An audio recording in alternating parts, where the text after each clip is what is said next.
අයිබෝවන් සුබුදැසනක් වාසනාවන්ත ජයග්‍රහි දවසක් ප්‍රාර්ථනා කරන ඔබට ඔබ එකතු වෙන්නේ සතියක පත්තරමේන්තුවත් එක්ක අද දවස ඔබට නිරෝගීම දවසක් වෙන්න කියලා අපි ප්‍රාර්ථනා කරනවා. අපි දන්නවා දැන් සමාජයේ රටේ තොටේ ලෝකේ හැම තැනම කොරෝනා ව්‍යාප්ත වෙනවා.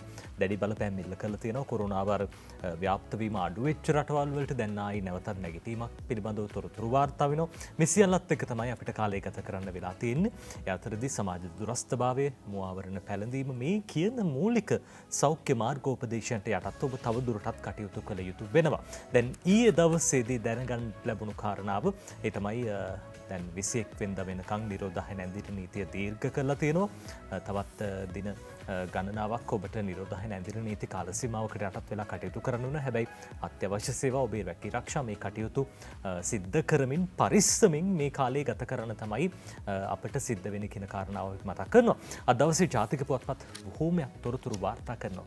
ඒ සියල්ලම අපි ඔබට තාමත් ඉක්මනට කියන්න ලෑස්ති.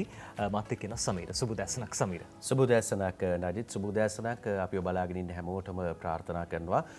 දවස සුබ වෙන්න කියන ගමන්ම අපි ඔබට සඳහන් කරන්න ඕනේ අභියෝගාත්මක කාලවකවානුව කාල පරාසය තවමත් ගෙවමින් තිබෙනවා. ඒ නිසා ඒ අභියෝගයට මුහුණ දෙන්න රටක් හැටියට ජාතියක් හැටියට අපි සියලු දෙනා එකට එකතු වෙමු. අත්වැල් බැඳගනිමු කියන පණිවිඩයත් එක්ක අපි සූදානම් අද දවසේදීත්. නදිත් ඔබ සඳහන් කළ ආකාරයට කොරෝනාවත් එක්ක අපි තාමත් ජීවත් වෙමින් සිටින්නේ. ඒ නිසා තවමත් රට තුල ආසාදිතයන් රෝගීන් වාර්තා වෙමින් තිබෙනවා. මේ මොහොත වන විට රටින් වාර්තා වූ සමස්ත රෝගීන් සංඛ්‍යාව ආසාදිතයන් සංඛ්‍යාව 4,80,478 දෙනෙක් රෝගීන් ලෙස වාර්තා වී තිබෙනවා. සුව වූ ප්‍රමාණය 4,09,628 දෙනෙක් රෝගීන් සුව වෙලා නිවෙස් බලා ගොස් තිබෙනවා. ඒ වගේම මේ මොහොත වන විට අපි මේ කතා කරන මොහොත දක්වා සෞඛ්‍ය ප්‍රවර්ධන කාර්යාංශය වාර්තා කරන දත්තවලට අනුව 10,995 දෙනෙක් මරණ වාර්තා වී තිබෙනවා රට තුලින්. අපේම ආදරණීය පිරිස අපි අතරින් වෙන් වෙලා තියෙනවා කොරෝනා තත්ත්වයට එක්ක 10,995 දෙනෙක්. ඒ වගේම ඊයේ දවස වන විට රෝගීන් රට තුලින් වාර්තා වන්නේ 2,842 දෙනෙක් වාර්තා වෙනවා. ඒත් එක්කම 1,512 දෙනෙක් ඊයේ දවසේදී සුව වී නිවෙස් බලා පිටව යනවා. ඊයේ දවසේ මරණ වාර්තා වන්නේ 131යි. නඩි දැන් මේ වාර්තා වීමෙක් අපි පසුගිය දින කිහිපෙම දැක්කේ මරණ 200ට වඩා ප්‍රමාණයක් වාර්තා වෙනවා. රෝගීන් වාර්තා වීමෙත් වැඩිවීමක්. මේ නිරෝධායන ඇඳිරි නීතිය පැනවීමත් එක්ක රට තුල යම් ආකාරයකට රෝගීන්ගේ අඩුවක් සහ මරණවල අඩුවක් දක්නට ලැබෙනවා කියලා තමයි සෞඛ්‍ය අංශ තොරතුරු වාර්තා කරමින් තිබෙන්නේ. සුවදායි සුබ පණිවිඩයක් අපිට ලැබෙන්නේ. කොහොම වුණත් අපි පුළුවන් තරම් අපේ මරණ සංඛ්‍යාව සීමිත කර ගැනීම, අඩුම කර ගැනීම, අවම කර ගැනීම, මරණ නැති රටක් බවට පරිවර්තනය කර ගැනීම තමයි අපි සියලු දෙනා එකට එකතු වෙලා සිදු කළ යුත්තේ මේ වෙලාවේ. පැහැදිලිවම සමීර, විශේෂයෙන්ම දැන් එන්නත්කරණය බොහොම සාර්ථකව ක්‍රියාත්මක වෙනවා මේ දිනවල. හැම දිනෙකම එන්නත්කරණයට භාජනය විය යුතුයි, ලක්විය යුතුයි, එන්නත්කරණය සිද්ධ කරගන්න ඕනේ.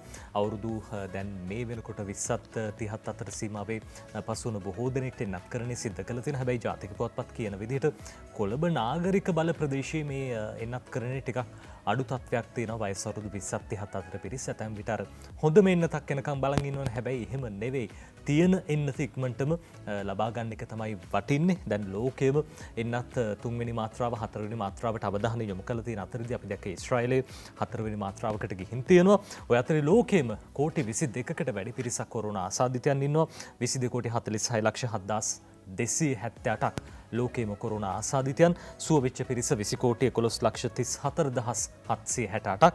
ඒ අතරින් මියගිය පිරිස ලක්ෂ 46කට වැඩි 46 ලක්ෂ 29,712 දෙනෙක් ලෝකයේම කොරෝනාව හින්දා මිය ගිහින් තියෙනවා. උන්ට උන්ගේ ජීවිතවලින් වන්දි ගෙවන්න සිද්ධ වෙලා තියෙනවා. ඔබ ඔබේ වගකීම හරියට ඉටු කරන්න, යුතුයකම ඉටු කරන්න.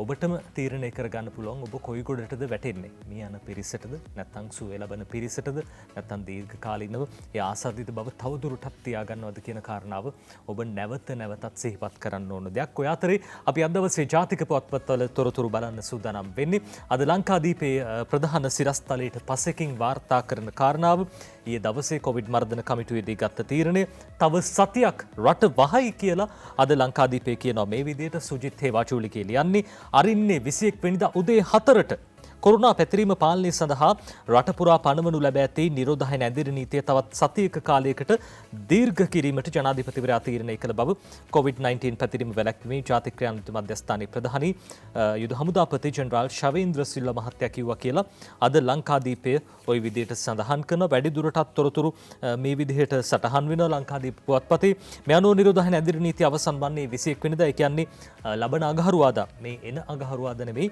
ඊට පස්සේ සතියේ අඟහරුවාදා අලුයම 4ට රට පුරා කොරෝනා පැතිරීම සම්බන්ධයෙන් වාර්තා වූ විශ්ලේෂණ ඒ අධ්‍යයනය කිරීමෙන් පසු ජනාධිපතිවරයා මේ තීරණය ගත් බව යුද හමුදාපතිවරයා සඳහන් කළා. මේට පෙරගත් තීරණයට අනුව නිරෝධායන ඇඳිරි නීතිය අවසන් වීමට නියමිත තිබුණේ ලබන 13 වෙනි සඳුදා. කෙසේ වෙතත් කොරෝනා පැතිරීම පාලනය කිරීමේ පියවරක් ලෙස ජනාධිපතිවරයා විසින් රට පුරා නිරෝධායන ඇඳිරි නීතිය පනවනු ලැබුවේ පසුගිය අගෝස්තු මාස 20 වෙනිදා. රට පුරා ඇඳිරි නීතිය පනවා දැන් අද වන විට දින 23ක් ගත වෙලා තියෙනවා කියලා ලංකාදීප පුවත්පත වැඩි දුරටත් මේ විදිහට තොරතුරු කියනවා. ඉතින් අර රටක් වහලා රටේ දෛනික ජන ජීවිතේ පවත්වගෙන යන්න පුළුවන්ද, ආර්ථික තත්ත්වය යහපත් අතට ගන්න පුළුවන්ද කියන දේ ප්‍රශ්නයක්. ඒ නිසාම තමයි දැන් අවස්ථාව ලබා දීලා තියෙන අත්‍යවශ්‍ය සේවා ඒ හැම දෙයක්ම බොහොම හොඳින් සිද්ධ වෙන කාල සීමාවක්. අද දවසේ දිනවෙන පුවත්පතත් විශේෂයෙන්ම මේ පිළිබඳ තොරතුරක් කියන පුංචි දරුවෝ එහෙම පාසල් යන්න බලාගෙන ඉන්නවා නම් එයාලට හොඳ පණිවිඩයක්. ඔව් නජිත් දිනවෙන ඒ ප්‍රවෘත්ති වාර්තා කරන්න මේ විදිහට පාසල් දරුවන්ට තමයි මේ කොවිඩ් තත්ත්වයත් එක්ක දැඩි බලපෑමක් එල්ල වී තිබෙන්නේ. ඔවුන්ගේ අධ්‍යාපන කටයුතු වලට බාධා මතුවලා තිබෙනවා. ඔන්ලයින් ක්‍රමවේදය ඔස්සේ අධ්‍යාපනය හදාරමින් සිටි දරුවන්ට ඔන්ලයින් අධ්‍යාපනයක් දැන් අහිමි වී තිබෙනවා ගුරු වර්ජනයත් එක්ක. තවමත් ගුරුවරුන් සානුකම්පිත වෙලා නැහැ දරුවන්ට අධ්‍යාපනය ලබා දීම සඳහා. ඔවුන්ගේ ඉල්ලීම් දිගින් දිගටම ඉල්ලෙමින් තියෙනවා නඩිත්. ඒ නිසා තවමත් ඔන්ලයින් අධ්‍යාපනය කර ගැනීමට පවා දරුවන්ට හැකියාවක් ලැබිලා නැහැ. ඉතින් දරුවෝ ගෙදරට වෙලා ඒ කටයුතු සිදු කර ගැනීමට නොහැකිව පීඩා විඳින මොහොතක පණිවිඩයක් එනවා. සිසුන් 100ට අඩු පාසල් ආරම්භ කරන්න තාක්ෂණික කමිටුවක් ජනපති ප්‍රධානත්වයෙන් රැස් වූ කොවිඩ් කමිටුව තීරණය කරයි කියලා තමයි වාර්තා කරන්නේ. දිනමින මුල් පිටුවේ ප්‍රධාන සිරස්තලයේ වාර්තාවේ මේ විදිහට නුවන් කොඩිකාර ලියන වාර්තාව. සිසුන් 100ට අඩු පාසල් විවෘත කිරීමට ඇති හැකියාව පිළිබඳ සොයා බලා නිර්දේශ දීම සෞඛ්‍ය හා අධ්‍යාපන නිලධාරීන්ගේ යුත් තාක්ෂණික කමිටුවක් වෙත පැවරීමට ජනාධිපති ගෝඨාභය රාජපක්ෂ මහතාගේ ප්‍රධානත්වයෙන් ඊයේ රැස් වූ කොවිඩ් මර්ධන විශේෂ කමිටුවේදී තීරණය කරා කියලා කියනවා. 2020 සහ 21 වර්ෂවල පාසල් නොපැවැත්වීමෙන් ලක්ෂ 7කට ආසන්න දරුවන් පිරිසකට ප්‍රාථමික අධ්‍යාපනයත් එවැනිම දරුවන් සංඛ්‍යාවකට පූර්ව ළමාවී අධ්‍යාපනයත් අහිමිවීමෙන් සිදුව ඇති බලපෑම සාකච්ඡාවට ලක් කරමින් මේ තීන්දුවට එළඹිනි කියලා කියනවා. සිසුන් 100ට අඩු පාසල් 3000කට අධික සංඛ්‍යාවක් ග්‍රාමීය ප්‍රදේශ ආශ්‍රිතව විහිදී ඇති බැවින් පළමු එම පාසල් විවෘත කිරීමට ඇති හැකියාව සොයා බැලීම සුදුසු බව එම සාකච්ඡාවේදී අනාවරණයේ අවධානයට යොමු වුණා කියලා තමයි කියන්නේ.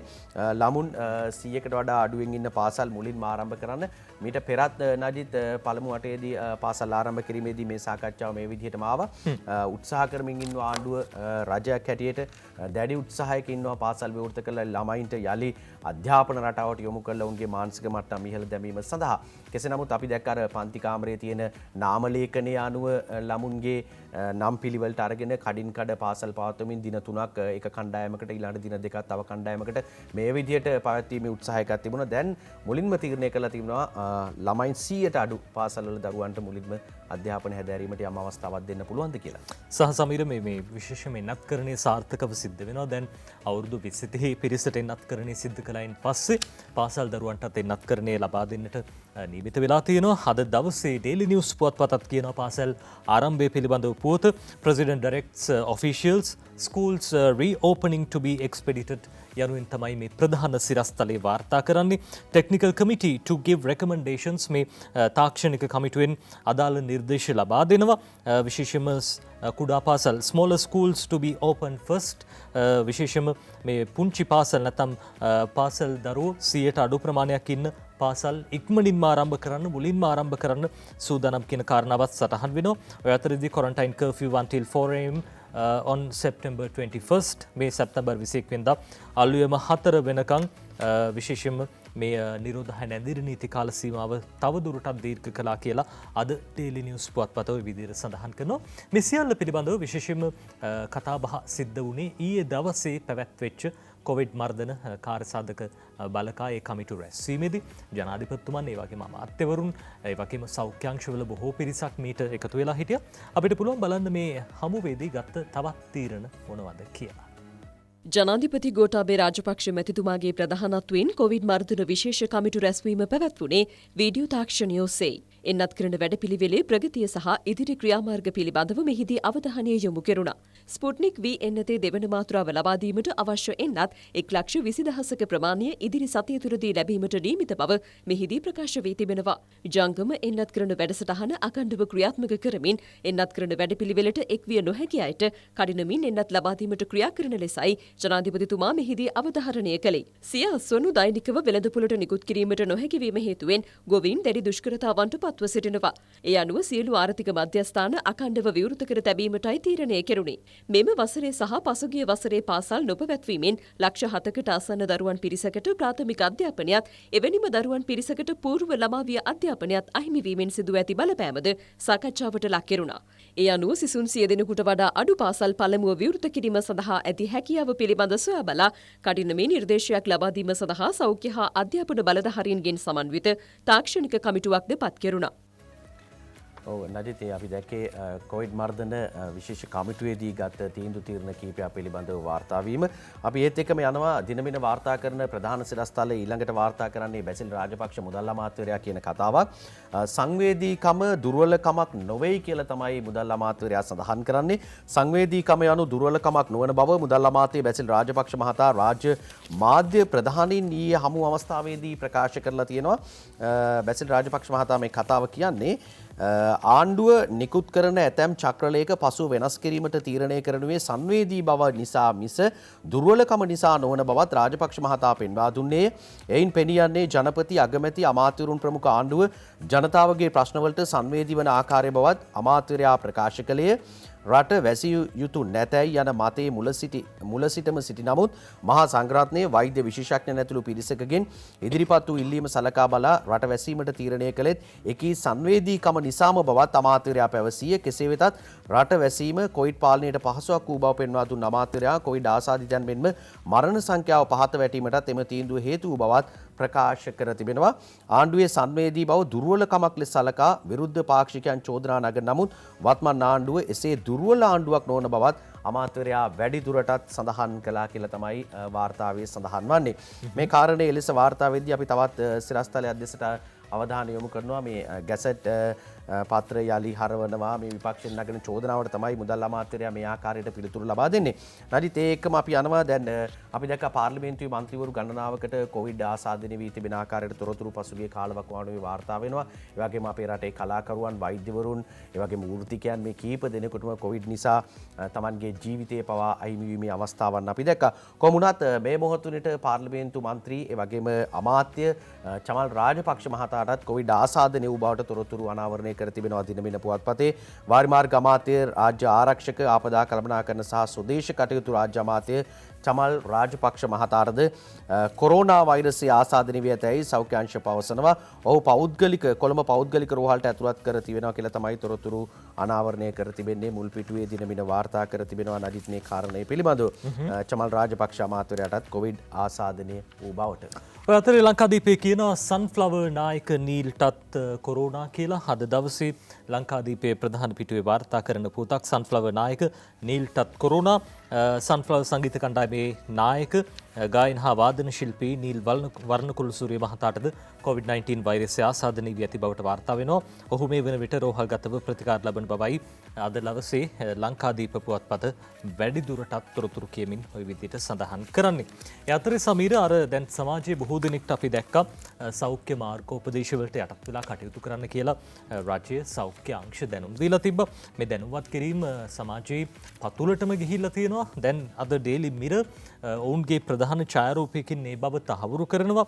අපි මේ ඡායාරූපයට අවධානය යොමු කරමු. ඩේලි මිරර් පුවත්පතේ අද දවසේ ඡායාරූපය begging while maintaining social distance මේ සමාජ දුරස්ථ භාවය ආරක්ෂා කර ගනිමින් හිඟමනේ යෙදෙන කෙනෙක් පිළිබඳව අද දවසේ ඩේලි පුවත්පත මේ විදිහට ඡායාරූපකුත් එක්කම තොරතුරු වාර්තා කරනවා. he is poor and uneducated. ඔහු දුප්පත්, ඒ වගේම විශේෂයෙන්ම අධ්‍යාපනය නොලබපු කෙනෙක්. හැබැයි ඔහුටත් පුළුවන් නම් මේ සමාජ දුරස්ථ භාවය ආරක්ෂා කරගෙන වැඩ කරන්න අනික් පිරිසට බැරි ඇයි? මේ අර සිඟමනේ යෙදෙනකොට මේ කෝප්පෙට කෝට්ටක් ගැට ගහලා ටිකක් දුරින් ඉඳගෙන තමයි මේ සිඟමනේ යෙදෙන්නේ. මේක ආදර්ශයට අරගෙන අර හිඟමනේ යෙදුන්නේ නැති පිරිස් පවා ගිහිල්ලා ආයි හිඟමනේ යෙදෙන්න උත්සාහ කරන්න එපා. කොහොම වුණත් අපි දන්නා පහුගිය කාලේ විශේෂයෙන්ම අපේ යාචක පිරිස් වලත් කොරෝනා ව්‍යාප්තිය ටිකක් වැඩි වෙලා තිබ්බ. හැබැයි දැන් ඔවුනුත් එන්නත් කරන්නට භාජනය කරලා තියෙනවා.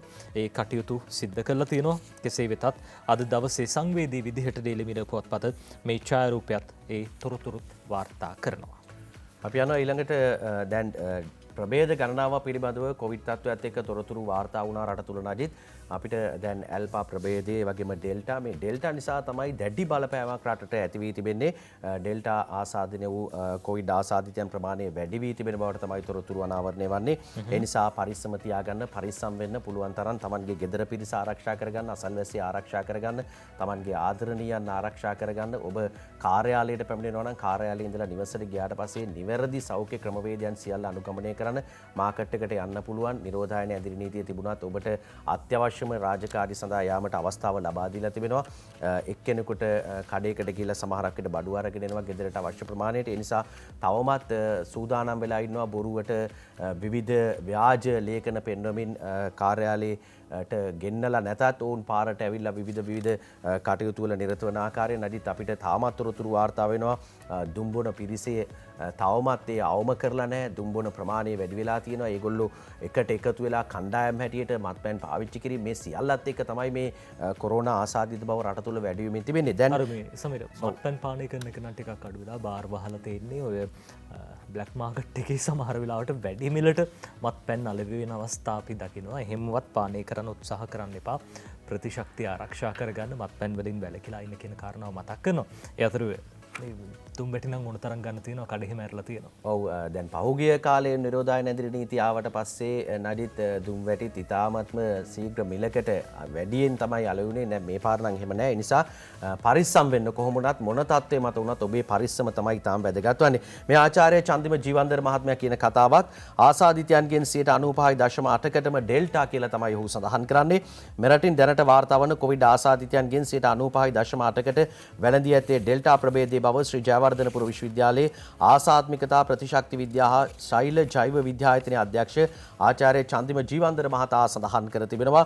රට පුරා සියලු පළාත්වල සාම්පල් භාවිත කරමින් ඩෙල්ටා ප්‍රභේදයේ ව්‍යාප්තිය සම්බන්ධයෙන් විශේෂිත වූ අධ්‍යයනයක් කළ බවත් සඳහන් කර තිබෙනවා. ව්‍යාප්තිය ඩෙල්ටා ප්‍රභේදයේ ව්‍යාප්තිය සම්බන්ධයෙන් විශේෂිත වූ අධ්‍යයනයක් කළ බවත්, ඒ සඳහා සාම්පල් 881ක නියැදියක් යොදාගත් බවත් ඒ මහතා සඳහන් කර තිබෙනවා.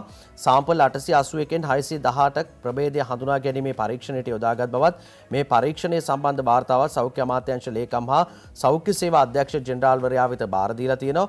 උතුර දකුණ සබරගමුව මධ්‍යම පළාත් වලින් ඇල්ෆා ප්‍රභේද ආසාදිතයන් ඉතා සීමිත ලෙස වාර්තා වී ඇති අතර සෑම ප්‍රදේශයකම 95%කට වැඩි සංඛ්‍යාවක් වාර්තා වීම සිදු ඇත්තේ ඩෙල්ටා ප්‍රභේද ආසාදිතයන් බව තමයි ආචාර්ය චන්දිම ජීවන්දර මහතා සඳහන් කර තිබෙන්නේ. නිසා ඩෙල්ටා ප්‍රභේදය ශීඝ්‍රයෙන් පැතිර යනවා. මේ නිසා කල්පනා වෙන්න කියලා තමයි අපි ඔබට සඳහන් කරන්නේ. ඔය අතරේ මහාචාර්ය නීලිකා මලවිගේ මහත්මිය සඳහන් කරන කාරණාවක් අද ඩේලි නිවුස් පුවත්පතත් වාර්තා කරනවා. එතුමියත් සඳහන් කරන්නේ දැන් ඩෙල්ටා ප්‍රභේදයේ ආධිපත්‍යය දරමින් අපේ රටේ කොරෝනා ව්‍යාප්ත කරන්න හේතු වෙලා තියෙන කාරණාව. ඩෙල්ටා ඩොමිනේටිං කොවිඩ් කේසස් ඉන් ශ්‍රී ලංකා. ප්‍රොෆෙසර් මලවිගේ එතුමිය ජයවර්ධනපුර විශ්වවිද්‍යාලයේ ප්‍රතිශක්තිකරණ සහ ශෛල ජෛව විද්‍යා දෙපාර්තමේන්තුවේ මහාචාර්යවරියක්. එතුමිය මේ කොරෝනාව සම්බන්ධයෙන් බොහෝ පර්යේෂණ සිද්ධ කරලා තියෙනවා. දැන් මේ සිද්ධ කරපු නවතම පර්යේෂණ වලින් සොයාගත් තොරතුරු අනුව තමයි එතුමිය සඳහන් කරන්නේ.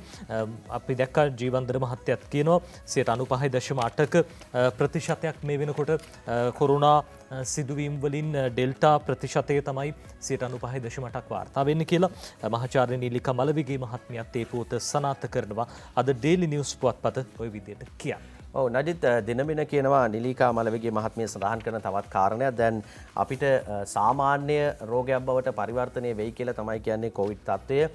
දැනටත් සමහර පිරිසට සාමාන්‍ය තත්ත්වයෙන් තමයි උන් ජීවත් වෙන්නේ. කොහොම වුණත් ඩෙන්ගුමෙන් කොවිඩ් සමග ජීවත් වෙන්න වෙයි කියලා තමයි කියන්නේ මහාචාර්ය නිලිකා මලවිගේ මහත්මිය බුද්ධි කරුණාරත්න ලියන වාර්තාව දිනමින පුවත්පතට ඩෙන්ගු රෝගය පාලනය කර ගනිමින් ජීවත් වන ආකාරයට කොවිඩ් වසංගතය සම්බන්ධයෙන්ද කටයුතු කිරීමට සිදුවනු ඇති බව ශ්‍රී ජයවර්ධනපුර විශ්වවිද්‍යාලයේ වෛද්‍ය පීඨයේ මහාචාර්ය නිලිකා මලවිගේ මහත්මිය ප්‍රකාශ කළාය. ඩෙල්ටා ප්‍රභේදය පැතිරීමත් සමග මේ නව තත්ත්වය මතු ඇති බව පැවසූ මලවිගේ මහත්මිය සැමදා කොවිඩ් සමග ජීවත් විය නොහැකි බැවින් මහජන සෞඛ්‍ය වැඩසටහන් වලින් ඉගෙන ගැනීමට සිදු ඇති බවත් සඳහන් කර තිබෙනවා. ඒ නිසා ඇය සඳහන් කරන්නේ ඩෙන්ගු රෝගය අපි යම් ආකාරයකට පාලනය කර ගනිමින් අපි නඩිත් වසරේ දින කීපයක්ම වෙන් කර ගන්නවා ඩෙන්ගු මර්ධන වැඩසටහන් වලට.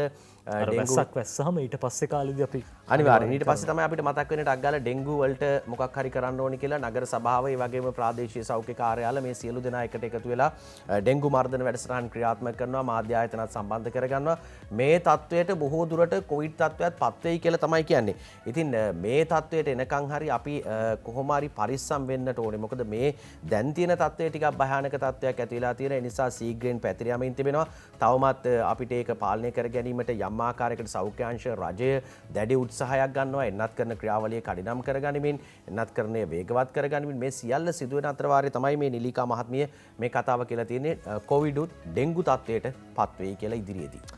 එන්නත් කරණය බොහොම වටිනවා. දැන් මේ වෙනකොට අපේ රටේ ජනගහනයෙන් මාත්‍රා දෙකම ලබාගත්ත පිරිස මිලියන 10 ඉක්මවලා කියලා අද දවසේ තොරතුරු කියනවා. අපිට දැන් මේ තොරතුරත් ඔබට කියන්න පුළුවන් 10 million get both doses කියලා අද මේ විදිහට Daily News පුවත්පත කියනවා 10 million get both doses. දැන් මේ වෙනකොට අපේ රටේ 1,32,64,806 දෙනෙක් මාත්‍රා දෙකම එක් මාත්‍රාවක් හෝ ලබාගෙන තියෙනවා කියලා අද මේ විදිහට Daily News පුවත්පත කියනවා. විශේෂයෙන්ම දැන් එන්නත් කරණය සිද්ධ කළ තියෙන සමීර පළමු සහ දෙවෙනි මාත්‍රා ගත්තාම එන්නත් ප්‍රමාණය මේ වෙනකොට 2,34,76,343ක් ලබා දීලා තියෙනවා. එන්නත් විදිහට ගත්තොත් 2,34,76,343ක් ලබා දීලා තියෙනවා. ඒ අතරින් දැන් එක් මාත්‍රාවක් හරි ගත්ත කෙනෙක් ඉන්නවා නම් ඒ පිරිස 1,32,64,806 කියලා තමයි මේ නවතම දත්ත වාර්තා තොරතුරු කියන්නේ. ඉතින් තව දුරටත් පමා වෙන්න එපා. එන්නත ලබා ගන්න. එන්නත ගැන අද දිනමින පුවත්පතත් කියන්නේ. ඔව් නඩිත් අපිට දිනමින පුවත්පතේ වාර්තා කරන විශේෂඥ වෛද්‍ය සමිත ගිනිගේ මහත්මයා කියන කතාවකුත් අපිට මේ සියල්ල බලන්න පුළුවන්. කොවිඩ් පිළිබඳව තොරතුරු තවත් බොහෝමයක් පුවත්පත්වල වාර්තා කර තිබෙනවා. අපි කෙටි විරාමයක් ලබා ගන්නවා. ඉන්පස්සේ නැවතත් අපි ජාතික පුවත්පත්වල තොරතුරුත් එක්ක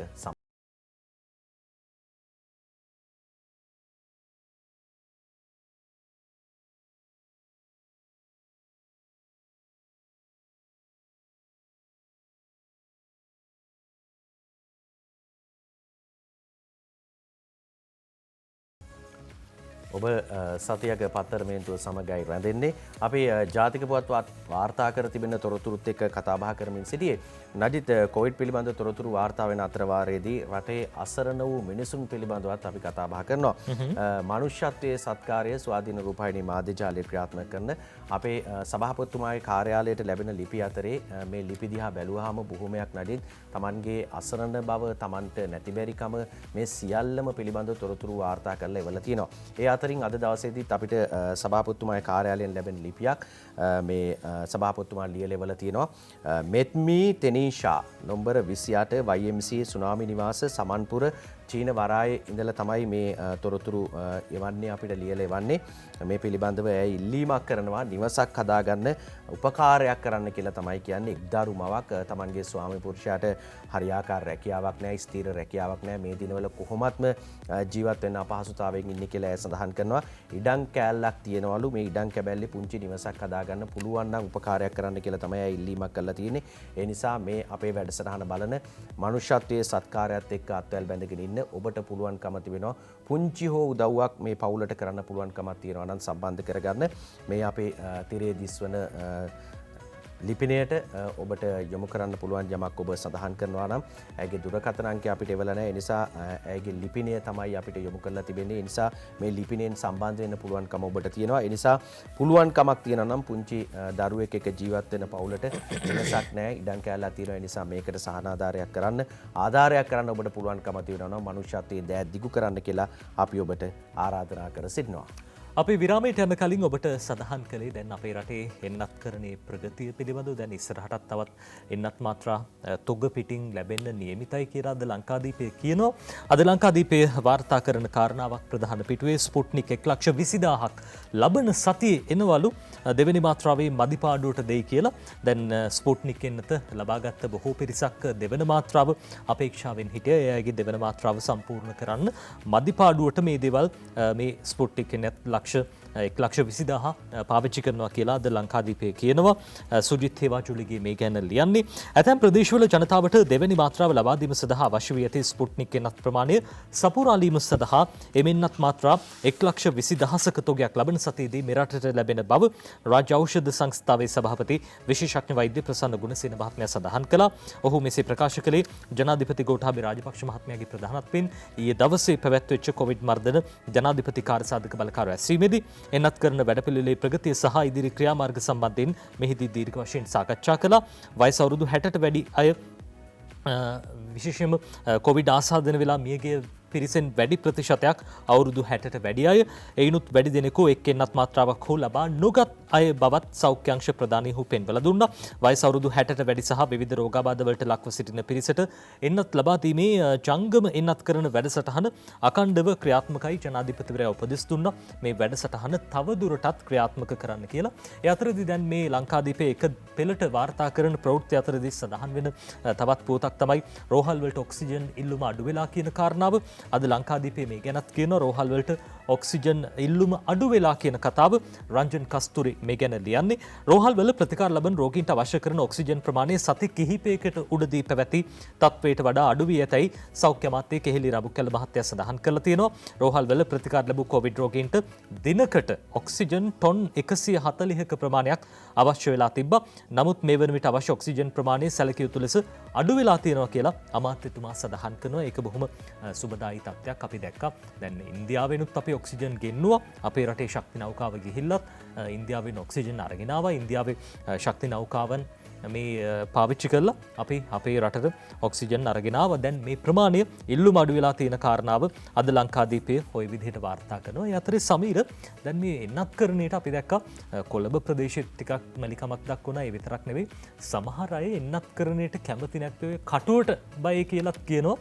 අද ලංකාදීපයේ කියනවා කටුවට බියෙන් 10%ක් එන්නත මගහරිනවා කියලා මේ විශේෂඥ වෛද්‍ය දීපාල් මහත්තයා කියන කතාව අද ලංකාදීපයේ ගැන මේ විදිහට ලියන්නේ. කටුවට බියෙන් 10%ක් එන්නත මගහරිනවා. මේක මානසික තත්ත්වයක්. විශේෂඥ වෛද්‍ය දීපාල් පෙරේරා මහත්තයා ගැන කියන්නේ කොවිඩ් මර්ධන එන්නත ලබාගත හැකි මෙරට ජනගහනයෙන් 10%කට ආසන්න පිරිසක් එන්නත් කටුවලට ඒ කියන්නේ සිරින්ජන වලට තියෙන බය හින්දා ඒ ලබා ගැනීම මගහරින බවට පෙනී ගොස් ඇතැයි කොළඹ රිච්වියාරේ ළමා රෝහලේ ළමා රෝග පිළිබඳ විශේෂඥ වෛද්‍ය දීපාල් පෙරේරා මහත්තයා කියලා තියෙනවා. මේ මානසික තත්ත්වය එන්නත් කටු බිය එහෙමත් නැත්නම් නීඩල් ෆෝබියා කියලා තමයි හඳුන්වන්නේ.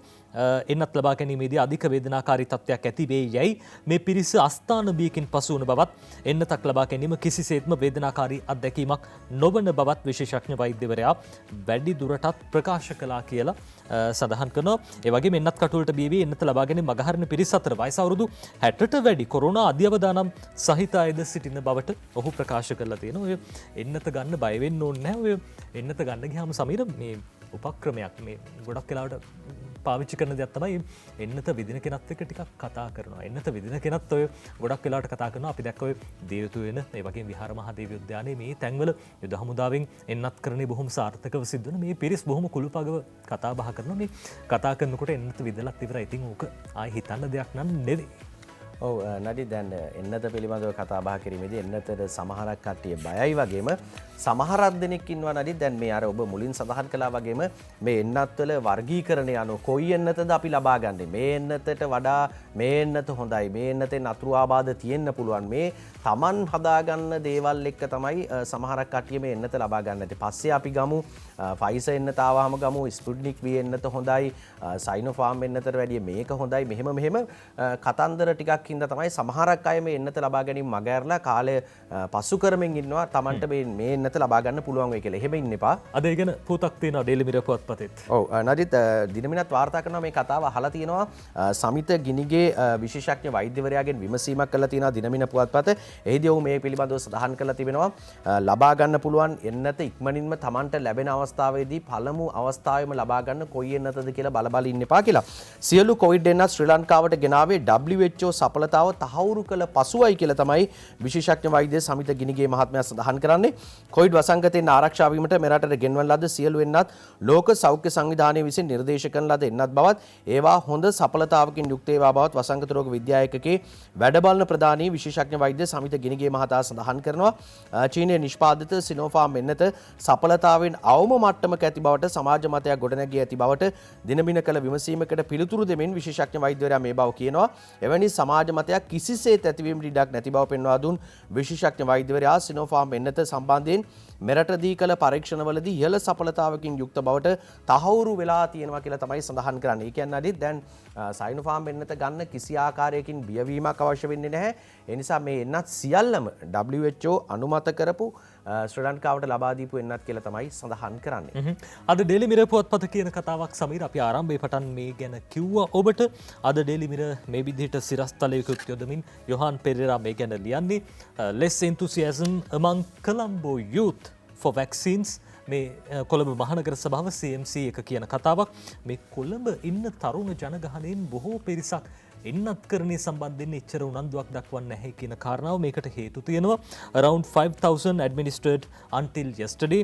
ඊයේ දවස් වෙනකන් 5000කට ආසන්න මේ තරුණිය පිරිසක් තමයි එන්නත් කරණය සිද්ධ කරගෙන තියෙන්නේ. මේක ටිකක් බරපතල තත්ත්වයක්. ඒකට හේතු වෙලා තියෙන්නේ මේ කාරණාව many demand Pfizer vaccines. ගොඩක් අය Pfizer එන්නත එයි කියලා බලාගෙන ඉන්නවා. ඒ හින්දා දැන් මේ වෙනකොට සයිනෝෆාර්ම් එන්නත එන්නත් කරණය සිද්ධ කරන්නේ මේ තරුණ ප්‍රජාව අතර කොළඹ ප්‍රදේශයේ. ඒ හින්දා මේ එන්නත ලබා ගන්න නැතුව Pfizer එන්නත එනකන් බලන් ඉන්නවා.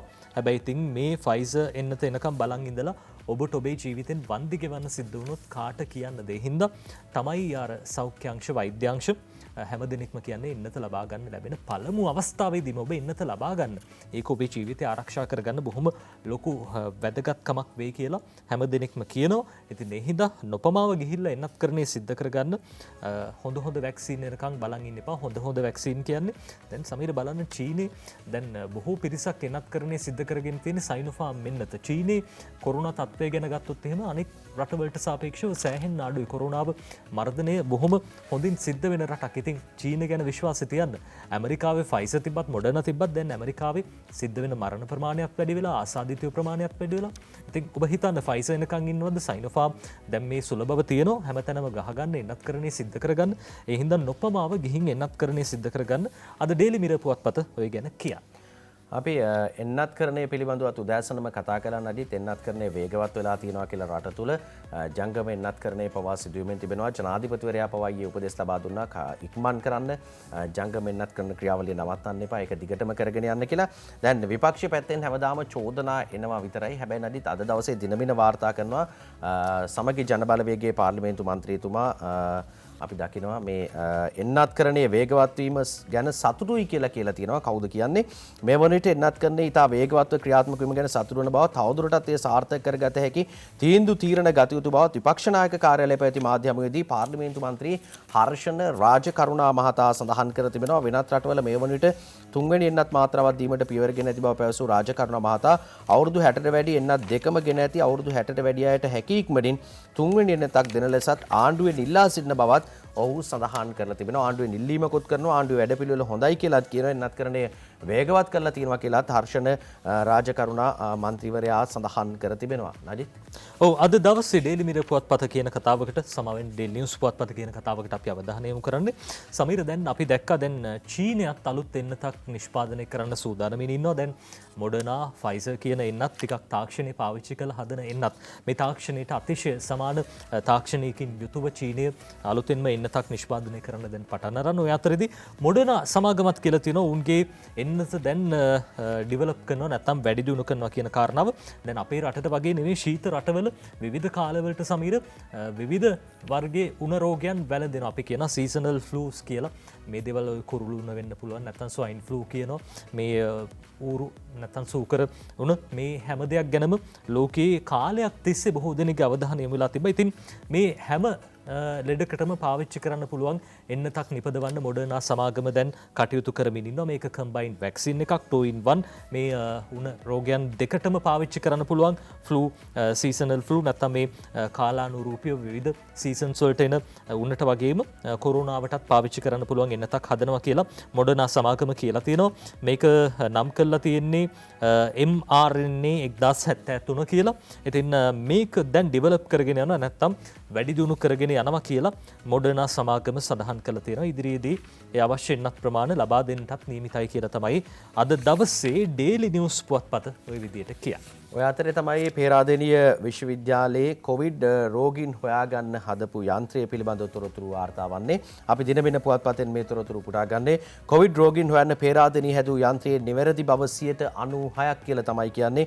ආචාර්ය රුචික ප්‍රනාන්දු මහතා සඳහන් කරන කාරණය. පේරාදෙණිය විශ්වවිද්‍යාලය මගින් කොවිඩ් රෝගීන් හඳුනා ගැනීම සඳහා නිර්මාණය කළ විශේෂිත පරීක්ෂණ කට්ටලය PCR පරීක්ෂණ ප්‍රතිඵලවලට සාපේක්ෂව 96%ක නිර්වද්‍යතාවයක් පෙන්නුම් කරන බව සඳහන් කර තිබෙනවා. අංශ ප්‍රධානී ආචාර්ය රුචික ප්‍රනාන්දු මහතා මහජන සෞඛ්‍ය දෙපාර්තමේන්තුවේ අංශ ප්‍රධානී ආචාර්ය රුචික ප්‍රනාන්දු මහතා තමයි මේ පිළිබඳව සඳහන් කරන්නේ.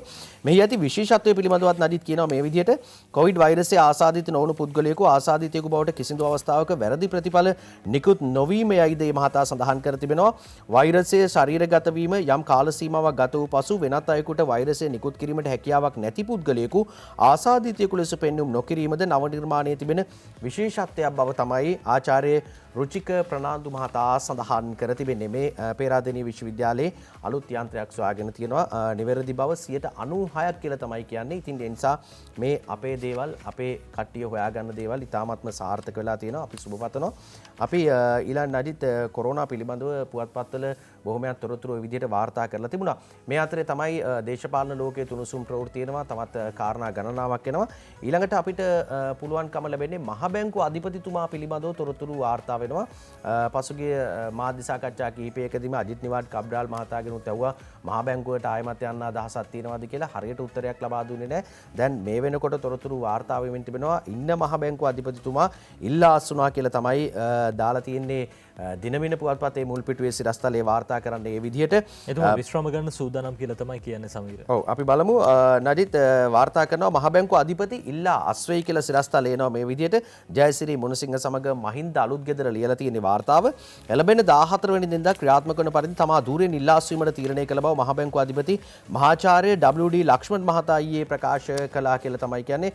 තවත් සති 3කින් Tamanට අස්සුවිය සපිරෙන් බව පැවසූ අධිපතිවරයා ඉදින සිට විශ්‍රාම ගැනීමට කලින් තීන්දුව කර තිබූ නමුත් පෙර විශ්‍රාම ගැනීමට Taman යලි තීරණය කළ බවත් සඳහන් කර තිබෙනවා කියලා තමයි කියන්නේ. කියන්නේ මහ බැංකුව අධිපතිතුමා ඉල්ලා අස්වෙන්න ඕන තීරණය කරලා තියෙනවා කියලා කතාව එන්නේ. අද ලංකාදීපේ කාරණාව මේ විදිහට ලියනවා. අද ලංකාදීපේ ප්‍රධාන සිරස්තලය මේ විදිහට ලියවෙන්නේ මහ බැංකුව අධිපති කලකිරීමෙන් යන්න හිටියේ ලබන මාසේ සිත් රිද වූ නිසා දැන්මම යනවා කියලා එතුමා කියලා තියෙනවා.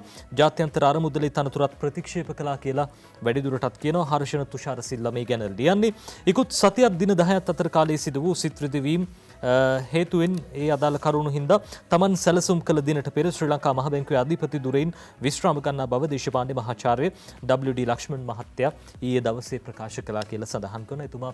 එතුමාගේ Zoom තාක්ෂණය ඔස්සේ තමයි ඊයේ දවසේ මේ පිළිබඳ මාධ්‍ය හමුව පැවැත්වුණේ. මාධ්‍යවේදීන් ප්‍රශ්න කරන මොනවාද මේ විලාස් වෙන හේතු මොනවද කියලා එතුමා සමහරු ප්‍රශ්න වලට උත්තර දෙන්නේ නැතුව ප්‍රශ්න වලින් පලා යන ගතියකුත් අපි දැක්කා. ඒ කොහොම වුණත් අවසානයේදී එතුමා කියනවා එතුමාගේ ඉලක්කය උනේ රටේ ආර්ථිකය නංවන එක. එතුමා කියපු සමහර කරුණු වලින් සමීර අපිට පැහැදිලි වුණ දෙයක් තමයි එතුමා කිව්වා අපේ රටේ දීර්ඝ කාලීනව එක ප්‍රතිපත්තියක් අරගෙන ගියා නම් අපිව පහු කළා ගිහින් තියෙන රටවල් අතරට අපිටත් එකතු වෙන්න තිබ්බා කියන කාරණාව බොහෝ රටවල් අපේ රට පහු කළා ගියා. ඒකට හේතුව අපේ රටේ දීර්ඝ කාලීනව එක ප්‍රතිපත්තියක් ක්‍රියාත්මක නොවීම. බොහෝ වෙලාවට රටේ ජනතාවත් පවතින රජයන් අධෛර්යමත් කරන්න මේක පාවිච්චි කරනවා අපි දකිනවා. බොහෝ වෙලාවට වැඩවර්ජන උද්ඝෝෂණ කරනවා. දැන් මේ කොරෝනා වස්සෙත් වැඩවර්ජන කරනවා අපි දැක්ක. මේ දේවල් ඉතින් රටේ ආර්ථිකයට කොහොම බලපායිද කියලා කවුරුත් කියන්න දන්නේ නැහැ. ලෝකයේ දියුණු වෙච්ච රටවල් බොහෝ කැපකිරීම කරලා තියෙනවා.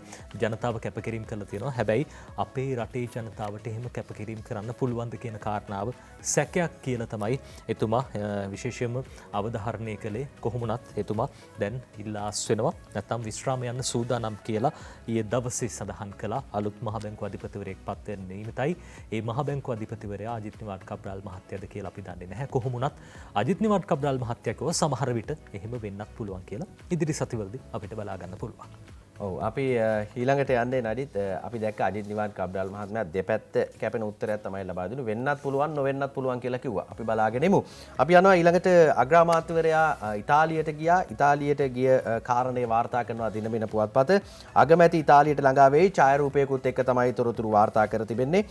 අග්‍රාමාත්‍යවරයා ඉතාලියට ගිය කතාව ඉතාලියේ පැවැත්වීමට නියමිත G20 අන්තරාගමික හා සංස්කෘතික සමුළුව 2021කට සහභාගී වීම සඳහා පිටත්ව ගිය අග්‍රාමාත්‍ය මහින්ද රාජපක්ෂ මහතා ඊයේ රටට ළඟා වී තිබෙනවා. කටුනායක අන්තර්ජාතික ගුවන්තොටුපොළින් ඊයේ අලුයම පිටත්ව ගිය අග්‍රාමාත්‍යවරයා සමග විදේශ කටයුතු අමාත්‍ය මහාචාර්ය ජී.එල්. පීරිස් අග්‍රාමාත්‍ය ලේකම් ගාමිණී සෙනරත් යන මහතුරුද එක්ව සිටියා කියලා තමයි කියන්නේ. මේ ගිය අවස්ථාවේදී රාජ්‍ය තාන්ත්‍රික හමුවීම් ගණනාවකට අග්‍රාමාත්‍යවරයා සහභාගී වීමට නියමිතයි කියලා සඳහන් කර තිබෙනවා. ඒත් එක්කම නජිත් ඊළඟට අපිට ජනාධිපතිතුමා ගෝඨාභය රාජපක්ෂ මහතා එක්සත් ජාතීන්ගේ මහා මණ්ඩල සැටියට 21 වෙනිදා එක් වෙනවා කියන කාරණයක් වාර්තා කර තිබෙනවා. අපිට කෙටි විරාමයක් ලබා ගන්න පුළුවන්. ඉන්පස්සේ අපි ජනාධිපතිවරයා පිළිබඳ වාර්තා කර තිබෙන තොරතුරටත් අවධානය යොමු කරනවා.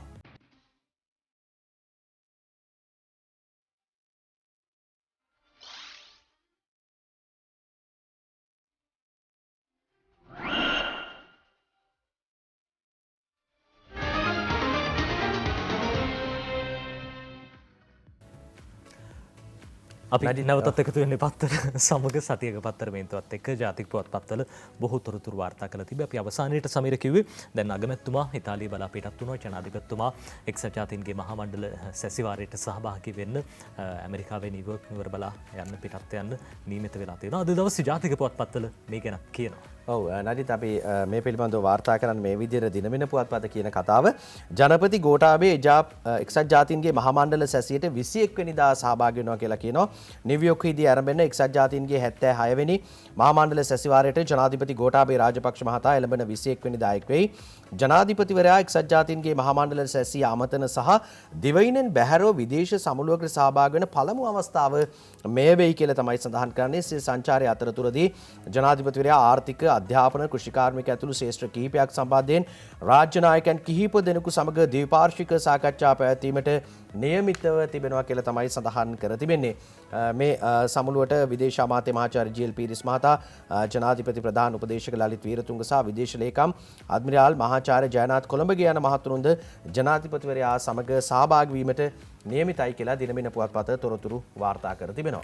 ඒ සිරස්තලේ බැලුවම් සමීර විශේෂයෙන්ම දැන් පහුගිය කාලේ පුරාටම අපි දැක්ක විවිධ රාජතාන්ත්‍රික සංචාරවලට අපේ රටේ ඉඳපු ජනාධිපතිවරු, අගමැතිවරු, මැති ඇමතිවරු පවා එකතු වෙලා තියෙනවා. මේ සිරස්තලේ සටහන් වෙලා තිබ්බා. අයෝමා රාජපක්ෂ මහත්මිය එතුමියගේ පෞද්ගලික වේදමින් තමයි විදේශගත වෙන්නේ. ජනාධිපති බිරිඳ විදිහට පහුගිය කාලේ අපි දැක්කා විවිධ රාජනායකයන්ගේ බිරින්දෑවරු රජයේ මුදල් පාවිච්චි කරලා විදේශගත වෙනවා. හැබැයි ජනාධිපතිවරයාත් එක්ක අයෝමා රාජපක්ෂ මහත්මිය විදේශගත වෙන්නේ එතුමියගේ පෞද්ගලික වේදමින් බව ජනාධිපති මාධ්‍යංශය විශේෂයෙන්ම සඳහන් කළා තිබුණා. ඔව් අපි ඊළඟට යනවා දැන් නඩිත් මේ දිනවල අපිට ක්‍රීඩා ශාස්ත්‍රයේ සුබවාදී ප්‍රවෘත්ති රැසක් අහන්න ලැබුණා. ක්‍රිකට් ක්‍රීඩාවෙන් යම් ඉදිරියට පැමිණීමක් ශ්‍රී ලංකා කණ්ඩායම ඒ වගේම පැරාලිම්පික් ක්‍රීඩා උළෙලේදී ශ්‍රී ලංකාවට රන් පදක්කමක් දිනා ගැනීමට හැකියාව ලැබුණා. ලෝකඩ පදක්කමක් දිනා ගන්න හැකියාව ලැබුණා. මේ අතින් ගත්තාම ක්‍රීඩාවන් පිළිබඳව යම් සුබවාදී ලෙස ක්‍රීඩා ලෝලීන්ට බලන්න පුළුවන්කම ලැබිලා තියෙනවා. ඒ අතර වාරේ තමයි ක්‍රීඩාවෙන් දස්කම් දැක්වූ ලෝක ශූරයෙකුට අග්‍රාමාත්‍යවරයාගේ උපදෙසින් නිවසක් ලබා දෙන්න තීරණය කරලා තිබෙනවා. මේ කතාව මේ විදිහට ලියනවා දිනමින පුවත්පත. අගමැති උපදෙසින් ලෝක ශූර දිනේෂ්ට නව නිවසක් හම්බ වෙනවා කියලා ටෝකියෝ නුවර පැවති පැරාලිම්පික් 2020 හෙල්ල විසිකිරීමේ ඉසව්වෙන් නව ලෝක වාර්තාවක් තබමින් ශ්‍රී ලංකාවට රන් පදක්කමක් දිනා දුන් දිනේෂ් ප්‍රියාන්ත හේරත් නව නිවසක් ලබා දෙන්නයි අග්‍රාමාත්‍ය මහින්ද රාජපක්ෂ මහතා නාගරික සංවර්ධන හා නිවාස අමාත්‍යාංශයේ ලේකම් සිරිනිමල් පෙරේරා මහතාට දැනුම් දුන්නා කියලා කියනවා. නාගරික සංවර්ධන අධිකාරිය මගින් ක්‍රියාත්මක කරනු ලබන නිවාස ව්‍යාපෘතියක් අදාළ නිවස කඩිනමින් දීමට කටයුතු කරන ලෙස නාගරික සංවර්ධන හා නිවාස අමාත්‍යවරයා වශයෙන් අග්‍රාමාත්‍යවරයා මේ උපදෙස් ලබා දීලා තියෙනවා. දිනේෂ්ට හොඳ අවස්ථාවක් ලැබිලා තියෙන්නේ. Taman ලැබූ ජයග්‍රහණයට වටිනාකමක් එකතු කරන්න රජයක් හැටියට අග්‍රාමාත්‍යවරයා කටයුතු කරලා තියෙනවා. ඔය අතර ලංකාදීපයේ කියන කතාවක් අපි බොහොම ඉක්මනටම ඔබට කියනවා. හැම පැත්තම බලා හාල් මිල නියම කළා. නීතියට උඩින් කාටවත් බෑ මේ ලසන්තලේ ගෙවන්න. රාජ්‍ය අමාත්‍යතුමන් කියන කතාව ගොවියා විමෝල් හිමියා සහ පාරිභෝගිකයා යන පාර්ශව තුනම ආරක්ෂා කරමින් වර්තමාන සහල් මිල නියම කළ බවත් වෙනත් ඕනෑම දෙයකට වඩා රටේ නීතියේ ඉහළයයි සියලු දෙනා මතකයේ තබා ගත යුතු බවත් පාරිභෝගික ආරක්ෂණ රාජ්‍ය අමාත්‍ය ලසන්තලේ ගෙවන්න මහත්මයා කිව්වා කියලා අද ලංකාදීපයේ ওই විදිහට ලියනවා. ඒ අතරදී මේ පුවතින් පස්සේ අපිට පුළුවන් මේ ඩේලි මිරර් පුවත්පත වාර්තා කරන පුවතකට යන්න. ඩේලි මිරර් පුවත්පත කියන කතාවක් අමාත්‍ය ආචාර්ය බන්දුල ගුණවර්ධන මහත්මයා සඳහන් කරන්නේ 100% cash deposit requirement for LCs. අපි දන්නවා LCs නැත්තම් මේ විදේශීය භාණ්ඩ ආනයනය සඳහා ගිණුම් විවෘත කරනකොට පහුගිය කාල සීමාවේදී 125ක මුදලක් තමයි තැන්පත් කරන්න තිබේ. හැබැයි දැන් ඊයේ දවසේ මේ මුදල 100%ක් කළා. අත්‍යවශ්‍ය නොවන භාණ්ඩ සඳහා no reason for price hike of imported items. මේ ආනයනික භාණ්ඩවල මිල ඉහළ යන්න මේක හේතුවක් නෙවෙයි කියලා අමාත්‍ය ආචාර්ය බන්දුල ගුණවර්ධන මහත්මයා කිව්වා. සමහර අය කිව්වා දැන් ජංගම දුරකථනවල මිලත් වැඩි වෙයි. මේ LCs ඕපන් කරනකොට 100%ක තැන්පතු මුදලක් තියන්න ඕනේ. ඒ හින්දා මේ ජංගම දුරකථන මිල වැඩි වෙයි කියලා. හැබැයි ඇමතිතුමා කියන විදිහට මේ මිල වැඩි වෙන්නේ නැහැ කියලා තමයි අද ඩේලි මිරර් පුවත්පත කියන්නේ. ඒ අතරදී ලංකාදීපයේ කියනවා ගබඩාවේ සීල් කඩා සීනි විකුණු සේවක තුනක් මාට්ටු කියලා නිමන්ති රණසිංහ මේ ගැන කියන්නේ. පාරිභෝගික අධිකාරිය විසින් මුද්‍රා තබන ලැබූ කඩවත ප්‍රදේශයේ සීනි ගබඩාවක් අනවසරින් විවෘත කර සීනි අලෙවි කරමින් සිටි එහි සේවකයෝ 3 දෙනෙක් රුපියල් කෝටි 53ක සීනි තොගයක් සමග පෙරේදා විශේෂ බලකාය විසින් අත්අඩංගුවට ගත්තා කියලා අර සීල් තිබ්බට පස්සෙත් සීල් කඩලා මේ සීනි අරගෙන යන්න උත්සාහ කළා. ඉතින් මේ වගේ දේවල් අනිවාර්යෙන්ම වටලන්න ඕනි සහ අත්අඩංගුවට ගන්න ඕනි. ලංකාදීපයේ ඒ ගැන කියන්නේ. සීනි කතාව වගේම මේ අලි කතාව වෙන්නේ මේ විදිහට. යහපාලන ආණ්ඩුව කාලේ වෙච්ච දෙයක් පිළිබඳව තොරතුරු වාර්තා වෙනවා දිනමින පුවත්පතේ. යහපාලන ආණ්ඩුව අත්අඩංගුවටගත් අලි නඩත්තු කරන්න කෝටි 72ක් ගිහිල්ලා කියලා කියනවා. ආචාර්ය කිරින්දී අස්සජී ස්වාමින් වහන්සේ සඳහන් කරන කාරණය සුභාෂිනී සේනානායක ලියන්නේ. පෙරහර ඇතුළු සංස්කෘතික අංශයන් සඳහා සහභාගී කරගත් මෙරට හීලෑ අලියතුන් අත්අඩංගුවට ගැනීමෙන් පසු ඔවුන් නඩත්තු කිරීම සඳහා යහපාලන ආණ්ඩුවට වසර 5කට රුපියල් කෝටි 72ක් වැය වී ඇති බව ගංගාරාම විහාරාධිකාරිය ආචාර්ය කිරින්දී අස්සජී හිමියෝ පැවසුව කියලා කියනවා. හාම්පුතුන් සතුව තිබූ අලියතුන් 40ක් මෙලෙස පොලිස් භාරයට ගෙන ඇත් අතුරු සෙවනට සහ පින්නවල අලි අනාථාගාරයට බාර දුන් බව අවධාරණය කළ උන්වහන්සේ මාසයක් සඳහා එක් අලියෙකුට වැය වී ඇති මුදල රුපියල් ලක්ෂ 3ක් බව ගණන් බලා තියෙනවලු.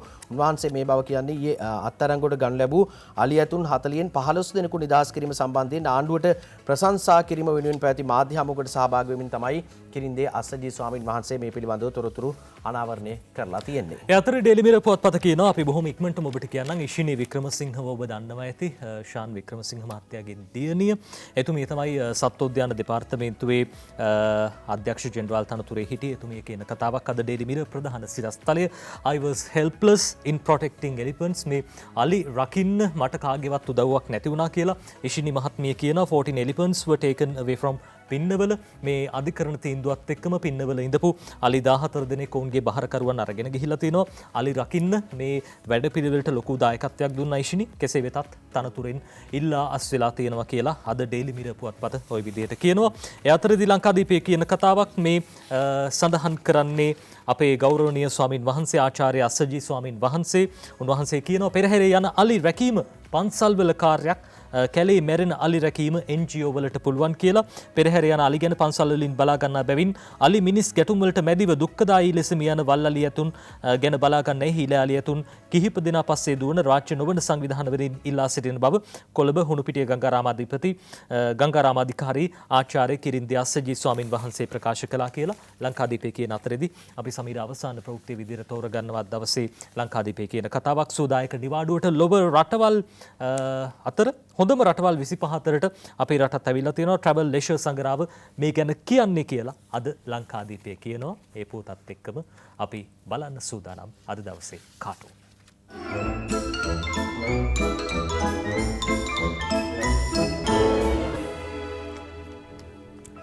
ඔව් නඩිත් අපිට පුළුවන් ස්වාරිස්ගේ කාටුන් එකෙන් පටන් ගන්න ලංකාදීප පුවත්පතේ අඳින දාස අඳින කාටුන් එක මේ විදිහට බඩු මල්ලක් අරගෙන කෙනෙක් යනවා බඩු ගන්න මේකේ සඳහන් කර තියෙනවා හදිසි නීතිය ක්‍රියාත්මකයි ඒ බඩු ගන්න යනවා කළු කඩේ තියෙන්නේ මොනවද කියලා බලන්න මිල අඩු වෙච්ච බඩු මොනවද මුදලාලි කියලා අහනවා මේකේ මොනවත් අඩු වෙච්ච දේවල් නැහැ වගේ තමයි පේන්නේ මේකත් හිඟයක් ගැන කතාවක් ශ්‍රීකාන්තගේ ශ්‍රී දූපත කාටුනේ බලන්න දෙන්නෙක් කතා වෙනවා දේශපාලකතුමකුයි සාමාන්‍ය මිනිස්සෙකුයි මේ කියනවා බන්දුල කියනවා බං වෙළඳ පොලේ හාල් හිඟයක් තියෙන හින්දා මෝල් වැටලුවා කියලා හාල් හිඟයක් කොහෙද සර් තියෙන්නේ සල්ලි හිඟයක්නේ කියලා තමයි එයාලා කියන්නේ. මේ පංකජ රුවින්දගේ සරදම් කාටුන් එක බලන්න දේශපාලකතුමෙකුයි සාමාන්‍ය වැසියෙකුයි කතා කර කර ඉන්නවා. ඩලස් නීලිකාගෙන් සමාව අරන් කියලා කියනවා. ඉෂිනිගෙන් කවුරුත් සමාව අරගන්නේ නැද්ද කියලා ප්‍රශ්නාර්ථිකුත් එක්ක තියෙනවා. ඔය අතර අංජන ඉන්ද්‍රජිත් අඳින කාටුනේ දිනමින පුවත්පතට වජිර කියනවා කොවිඩ් වසංගතයේ වර්ධනයට ආණ්ඩුවේ ප්‍රතිපත්ති හේතුනාලු වජිර කියනවා කොවිඩ් වසංගතයේ වර්ධනයට ආණ්ඩුවේ ප්‍රතිපත්ති හේතුනාලු විපක්ෂයත් ලොකු සපෝට් එකක් දුන්නනේ ඔය ප්‍රතිපත්ති වර්ධනය කරන්න. අපි ඊළඟට යනවා තලන්ගේ පලාමල්ල කාටුන් එකට නජිත් ලංකාදීප පුවත්පතේ අඳින මේ දේශපාලකතුමෙක් එක්ක කතාවක් ළමයින්ට සුදුසුම එන්නත ෆයිසර්ලු. ඉතින් ඇයි ඒක හම්බන්තොටට දුන්නේ කියලා ප්‍රශ්නයක් අහනවා. මෙන්න මේ විදිහට උත්තරේ එන්නේ හම්බන්තොට ඡන්දෙට එන්නේ කවුද හොයලා බලපන් උත්තරේ ලැබෙයි කියලා කියනවා. හම්බන්තොටින් කවුද ඡන්දෙට එන්නේ උත්තරේ ලැබෙයි හොයලා බලපන් කියලා තමයි මේ විදිහට කියන්නේ. අපි අංජන ඉන්ද්‍රජිත් අඳින කියලා වැඩක් නෑ කාටුනේ බලමු දිනමින පුවත්පතට අඳින්නේ ඩෙල්ටාවේ හැසිරීම තාමත් හරිහැටි තේරුම් ගන්න බෑයි කියලා ආචාර්ය ජීවන්දර කියනවා. කියලා ඔන්න දැන් එක්කෙනෙක් කියනකොට අනිත් එක්කෙනා කියනවා ඒ වගේ තව එකක් තියෙනවා ඒ වගේ තව හැසිරීමක් තියෙනවා කියලා කියනකොට තේරුම් ගන්න බැරි ඒ මොකද්ද කියලා අහනකොට කියනවා මෝල් කාර්යයන්ගේ හැසිරීම. ඒකත් ඉතින් තේරුම් ගන්න බැහැ තමයි. අපි තව කාටුනයක් අරගෙන අද දවසේ කාටුන් අවසන් කරන්න සූදානම් වෙන්නේ. මේ බලන්න එතුමා කාටුනේ තලන් අදින ලංකාදීප පුවත්පතේ මේ තාත්තෙකුයි පුතෙකුයි අතර කතාවක්. තාත්තේ ඔය අලින්ව අත්අඩංගුවට ගත්ත උන්දා ඔය වැරද්ද කරලා තියෙන්නේ. තාත්තේ ඔය අලින්ව අත්අඩංගුවට ගත්තේ උන්ද ඔය වැරද්ද කරලා තියෙන්නේ කියලා පුතා අහනවා. මේ පුතා මේ පත්තරයක් බල ඉඳලා අලි අයිතිය ආපහු මේ ඒ අයිතිකරුවන්ටම ලබා දුන්නා කියලා පත්තරේ සටහන් වෙන අතර තමයි පුතා ওই වගේ ප්‍රශ්නයක් අහන්නේ. තාත්තා උත්තරේ දෙනවා ඒ වැරද්ද නිවැරදි කරන්න තමයි පුතේ උන්ව ඔය ආපහු අයිතිකාරයන්ටම දෙන්නේ. ඒ වැරද්ද නිවැරදි කරගන්න තමයි පුතේ උන්ට උන්ව අයිතිකාරයන්ට ආපහු දෙන්නේ කියලා කියනකොට පුතා ආයි කියනවා. එතකොට තාත්තේ මත්ද්‍රව්‍ය ඇල්ලුවාමත් ඒවා අයිතිකාරයන්ටම ආපහු දෙනවද? අලි ඇල්ලුවාම අලි ආපහු අයිතිකාරයන්ට දෙනවා. මත්ද්‍රව්‍යත් එහෙමද කියලා මේ පුංචි පුතා අහනවා. මේ දවස්වල පුංචි දරුවෝ ගෙවල් වලටලා ඉන්නේ. පාසල් යන්න නැතුව පාසල් ඉක්මනටම ආරම්භ වෙන්න ඕනේ. ඒකට පරිසරේ අපි හදලා දෙමු. අපි පරිස්සමෙන් ඉමු. එමනම් නරිත් ඔව් අපිට අද දවසේදී සතියක පතර මේන්චෙන් සමුගන්න වෙලාව ඇවිල්ලා තින්නේ. අපි මේ සමුගන්නා මොහොතේ ඔබට ප්‍රාර්ථනා කරන්නේ සුවදායී දවසක් ප්‍රාර්ථනා කරමින් අපි සමුගන්නවා.